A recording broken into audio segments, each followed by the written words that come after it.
Conversations from the front lines of recruiting. This is Hireside Chats.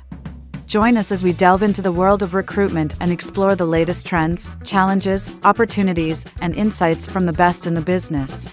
Get inspired by industry veterans and discover the secrets to building powerful talent functions from their experiences. Whether you're a CEO, a seasoned HR professional, a growing business looking to scale, or someone just starting in the field, there's something for everyone. Ready for the ultimate recruitment power-up? Let's go! Hello, this is your host, Sriram, and welcome to another episode of Hireside Chats, a Diamondpick exclusive podcast that brings together insights, news, and views from the front lines of talent supply chain.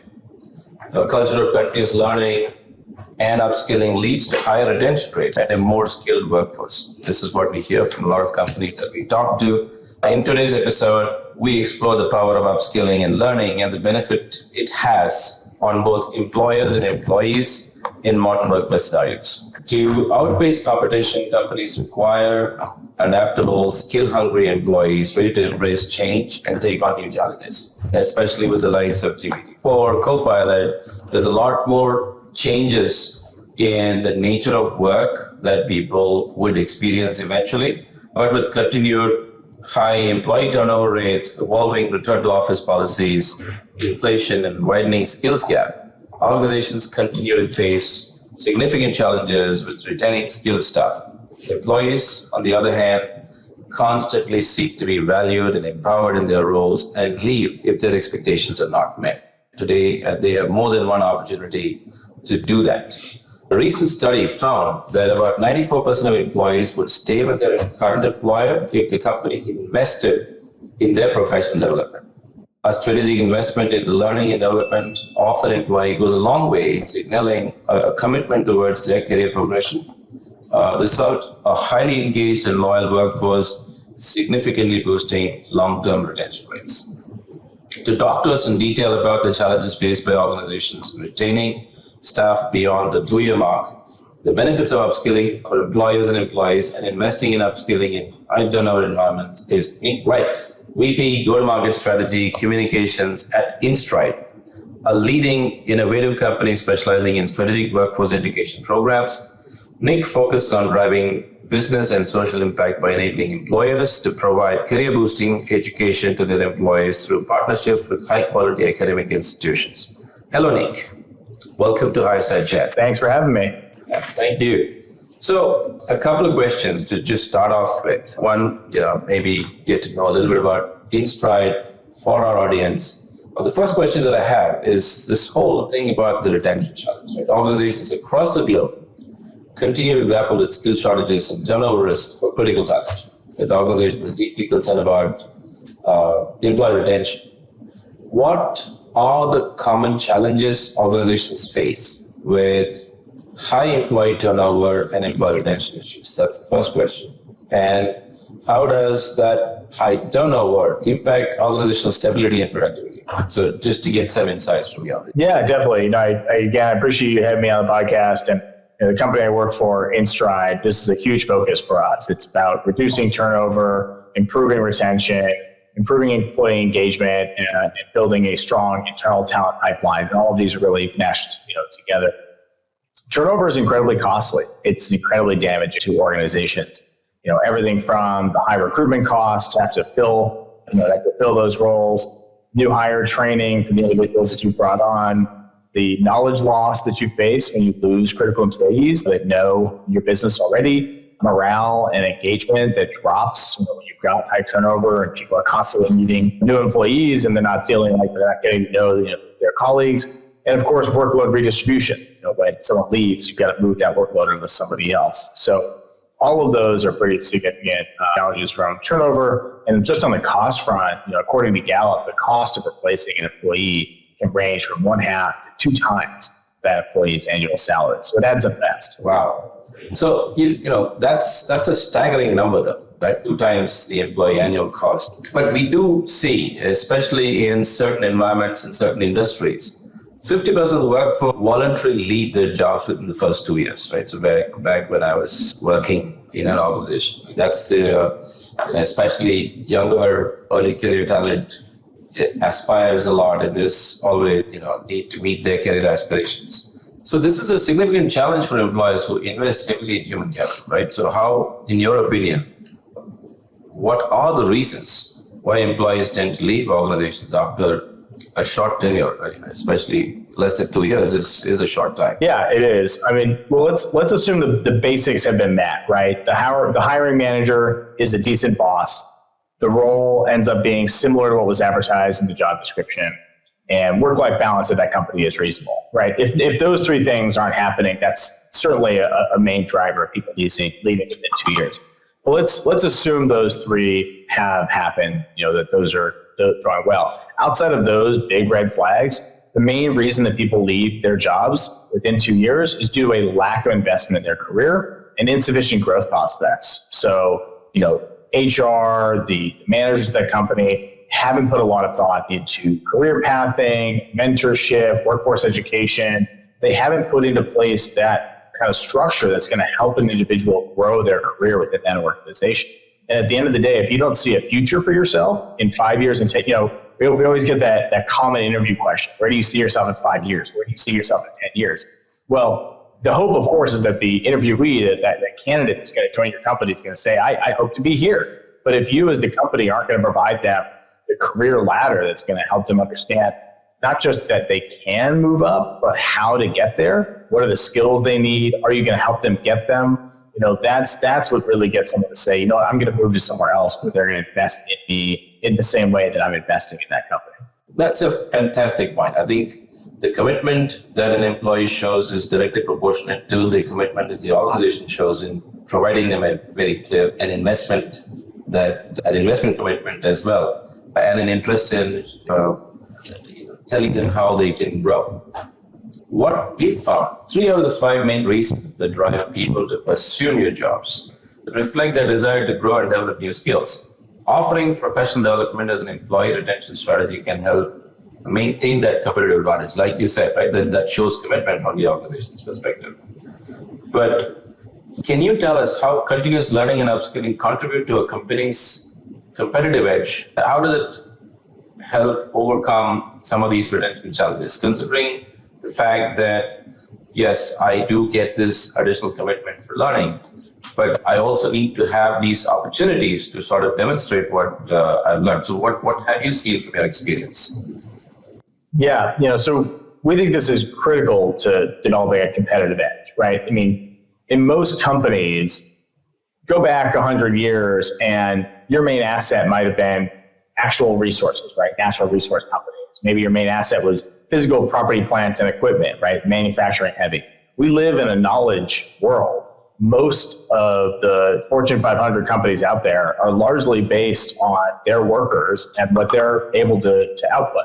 And so from a competitive advantage point of view, your people are your competitive advantage. And if you're not able to hire, attract, retain top talent, you're going to struggle in the marketplace against your competitors. And so what we see at InStride, what we do as a company, is we work to design workforce education solutions for organizations to help those companies fund education for their employees, everything from high school completion all the way to master's degrees, certificates, boot camps, bachelor's degrees, everything in one-off skill courses, I mean, you name it, everything that might be valuable to an employee and their employer, and help them promote those internally so that people actually use that benefit, use that part of their HR offering.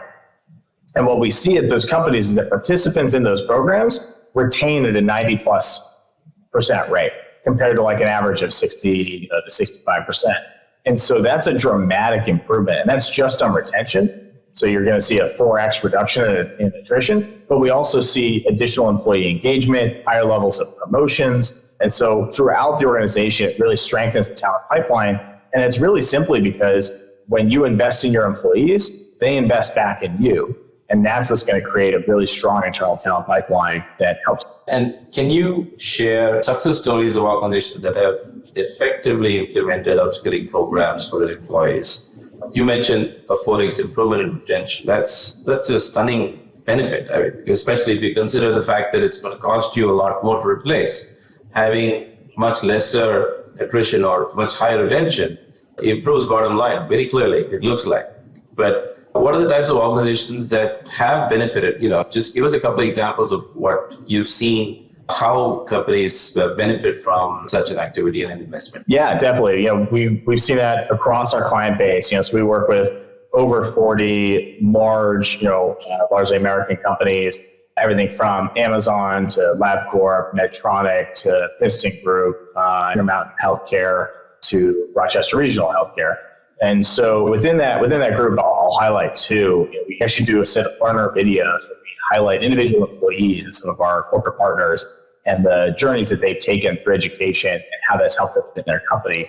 So for example, there's a video I watched the other day about an employee at LabCorp who took advantage of LabCorp's Advantage program. Her name is Ashley. She's a mother of two that was feeling kind of stagnant in her career until LabCorp offered their education program that meant that she could pursue education for free. And so she enrolled in an IT-focused program. She graduated back in May of this year. And a few months later was promoted to an IT business analyst role at the company.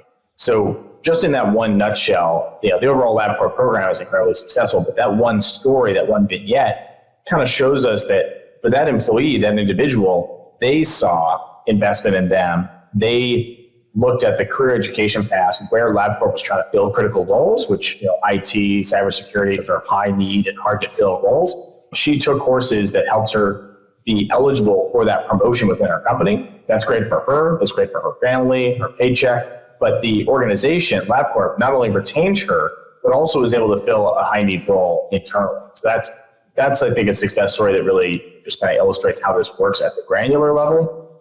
And from a programmatic point of view, one of our leading healthcare systems has been really innovative. They've seen 94% retention for their participants in the program, 100% so far of their registered nurses that have gone into Bachelor's of Science in Nursing programs to fulfill their bachelor's degrees, 100% have retained, and 30% of their caregivers, their employees that have enrolled in their program have been promoted, which is a 2.5x higher rate than non-participants. And so you can just see, within the programs, and the more you can drive people to participate, the better the returns are going to be. But those are just two of our corporate partners and some of their successes. So again, this is good data. A study by PwC reveals that 93% of the CEOs who introduce professional skill development see increased productivity and improvement in talent acquisition. Especially, it acts as a good EVP for potential employees that want to associate themselves with the company. I mean, they see opportunities, internal opportunities like this. But from an individual point of view, from an employee's perspective, are there any specific skills or upskilling programs that have shown greater impact on employee retention over others, or it's in general, people do see it as an investment on? Yeah, that's a great question. So for employees, what they find drives a higher level of retention is when your program design. So when we work with our corporate partners, we really get a consultative basis to say, here's how you can design your program. Do you allow people to be eligible day one or not? How much tuition do you cover? What programs do you include? And what drives the best results by far are kind of two main things. One, when you're really specific about what are the roles you're trying to fill internally. So that LabCorp example I gave about career education pathway that says, hey, if you take these courses, you're going to be eligible for these roles that are promotions at our company. Here's how you get there. That clear career pathing. We see a lot of really strong retention benefits there. And then the second is when you get manager support. So the programs we see really do the best are ones where not only does executive leadership at the C-suite level, are they really committed to the program, they believe in the results, you just cited the PwC statistic, that really shows that these programs are dramatically successful. But also that when you at the manager level really work to equip and empower managers to encourage their employees, be supportive of their employees to do these programs. Because sometimes you'll run into a manager who's like, well, this person is taking education outside of their regular 9-to-5 day job. Maybe they're not quite as focused on their work, right? That's a short-sighted view. At the end of the day, somebody who's curious, somebody who's learning is going to drive more value at work. But we run into that sometimes. So it's always helpful to have that kind of manager training internally so that managers also know that this really is a company priority and see the benefit to them as well as their employees. So, and again, coming back to the point that you just mentioned about, registered nurses or home health aides who, we have very similar examples too, where some of these organizations experience very high turnover because one, they probably start at minimum wage and minimum wage plus this next better opportunity is something that they would look for in such high turnover environments, even in such high turnover environments. Have you seen the investment in learning succeed as a tool to retain, to upskill? Because, that's what the individual is worried about today, right? So how do I get to a better position or pay? Have you seen it work in such environments as well? Yeah, absolutely. I would actually argue that that's some of the best environments where it works the best. Turnover we talked about at the start is incredibly costly, right? Well, 50% to 200% of that person's annual pay is what it's going to cost you to replace that worker. And so in a high turnover business, retail, for example, which is incredibly high turnover, that cost is astronomical. So anything you can do as a business to reduce that is going to have dramatic impacts to your bottom line. And more importantly, I would argue, it's going to have impacts to customer service, right? If you have a high turnover business, how can you possibly offer really strong customer service to your customers when your employees are changing every 3 to 6 months? Just by the time they figure out how to do your business well, they've left you, right? That's not a good situation to be in. So what we see, and actually, if you look at like the main retailers in the US at least, Amazon, Walmart, Target, Starbucks, and so many others, all of these organizations have actually led the way in creating robust employee workforce development, workforce education programs, because they see that this is such a beneficial way to try to help their employees attain their education journeys, be good to their employees, but also to create strong customer service and strong results. So in those same organizations, or even the organizations that have stable environments, do companies tailor their policies, progression norms to accommodate people that have taken the time to invest in themselves, obviously supported by the organization, but be in the mix for new roles that come up? So do organizations have to tweak their entire strategy around growth and development and new talent acquisition in light of this investment? Yeah, I think they should, right? They don't necessarily have to, but I think it's beneficial if they do, right? What you hope is that when you're looking at a retail business where you're going to have a ton of frontline workers and only so many people in management or executive roles, you're always going to have people leave at some point, right? It's very narrow pyramids, or I should say very flat pyramid. It's only so far you can go up the ladder, easily. And so there's a limit to where you can say, okay, every single person who goes to an education program is going to be able to promote up through our company. But that's okay. If that person still stays 2 years longer in a frontline role, they're still driving significant value to your organization, significant ROI. And at the end of that time where they say, hey, I'm going to move on to another role, now they get to move on to a role that's going to be a considerably higher knowledge output role that's going to create more value for them and their families. So as an employer, you're doing right by them while also getting those retention benefits, those customer service benefits. And so what you do want to do, though, is look and say, okay, how many of these individuals can I promote to roles internally, branch managers, store managers, whatever that is, and make sure that you are finding those diamonds in your team and not losing them, right? And so I think that's where, definitely thinking about career pathing, designing those deliberately, creating leadership and retail specific or whatever sector we're in that also has high turnover, finding a way that managers know, hey, I want you to tap the people in these programs that you really think are high potential so we can develop them. And then you can link your workforce education programs, to something that InStride specializes in. You can also link those with your career development programs internally. You can link those individuals to mentorship opportunities. And there's so many other ways that you can make sure that those people progress within your company and that you not only don't lose them, but you actually push them into the powerful and impactful roles that you want them to be in as they grow internally.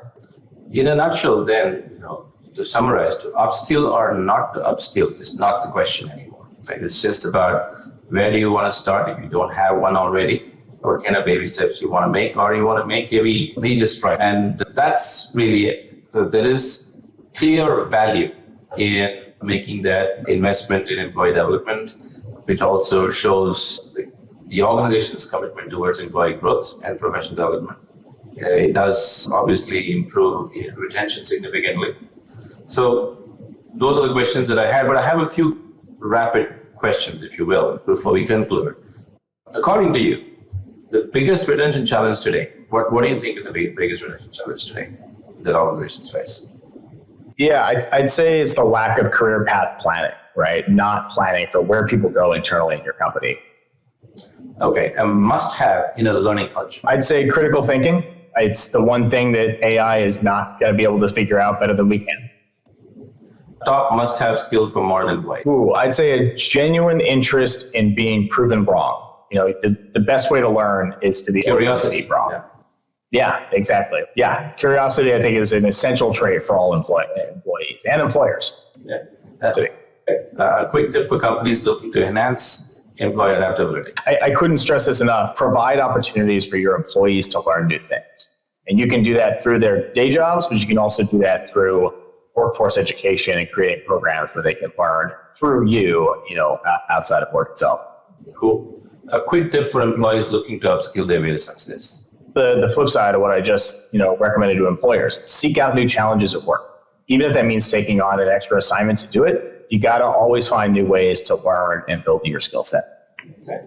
And with that, we come to the end of an interesting episode of Hireside Chats. Thank you, Nick, for your interesting perspective and expert insights. We learned a lot in this episode, and I think a lot of what you said made absolute sense. It's very simple and an easy way to get stickiness in your workforce and to, at the same time, improve their skills, improve productivity, and therefore become more efficient as an organization.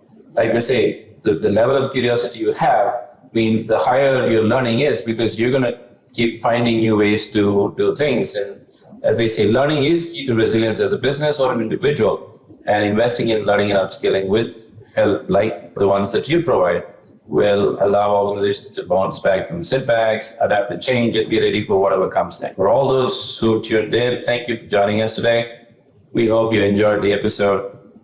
Join us next month for another episode as we continue to bring you the latest and best from the recruiting and the learning and development world. Thank you. Thanks for having me.